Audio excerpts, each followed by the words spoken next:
শাসির একটা শরবত দেন।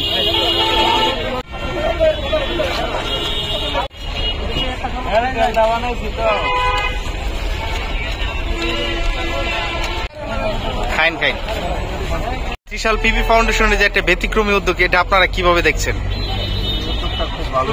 আচ্ছা, এই বর্তমান যে তাপমাত্রা অনেক মানুষ অসুস্থ হয়ে যাচ্ছে।